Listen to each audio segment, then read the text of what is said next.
ഇന്നത്തെ കറികൾക്കൊക്കെ ഒരു പ്രത്യേകതയുണ്ട്. എന്തെന്ന് വെച്ചാൽ ഞാനിതെല്ലാം അമ്മിയിലാണ് അരച്ചത്. അതുകൊണ്ട് തന്നെ അടിപൊളി ടേസ്റ്റായിരുന്നു.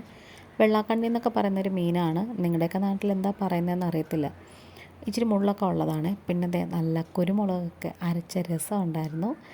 എന്തോ ഒരു നൊസ്റ്റു ടേസ്റ്റ് തോന്നി ഇത് കഴിച്ചപ്പോഴേ. നല്ല ടേസ്റ്റാണ് കേട്ടോ ഈ രസത്തിന്. പിന്നെ ദേ നമ്മുടെ തന്നെ സുന്ദരിയെ കറി വെച്ചത്. സുന്ദരിക്ക എന്നാണ് കേട്ടോ ഇതിൻ്റെ പേര്. ചില സ്ഥലങ്ങളിലൊക്കെ കാവേരി എന്നൊക്കെ പറയും. പിന്നെ ഇതേ കുറച്ച് മാങ്ങ ഉണക്കി അച്ചാറിട്ടതാണ്. ഇതിങ്ങനെ പുരട്ടി വെക്കുന്നതാണ് നല്ലത്. ഈ മാങ്ങാപ്പുരട്ടിൻ്റെ വീഡിയോ ഒക്കെ നമ്മൾ ഇട്ടിട്ടുണ്ട്. പിന്നെ ഇതേ ചോറും ഈ മാങ്ങാപ്പുരട്ടും കായയുടെ തോരനും പിന്നെ മീൻകറിയും മീൻ വറുത്തതൊക്കെ ആയിട്ട് നല്ല കുശാലായിട്ട് ഊണ് കഴിച്ച്. ഇതേപോലത്തെ നാടൻ ഊണൊക്കെ ഉണ്ടെങ്കിലേ അതിൻ്റെ മുമ്പിന് ഇനി എത്രയും വലിയ ബിരിയാണിയോ എന്തെങ്കിലും നല്ല മോഡേൺ ഐറ്റംസ് ഉണ്ടെന്ന് പറഞ്ഞാലും നമ്മുടെയൊക്കെ മനസ്സും കയ്യും ഒക്കെ ആദ്യം പോകുന്നത് ഇതിലേക്കാണ് അല്ലേ.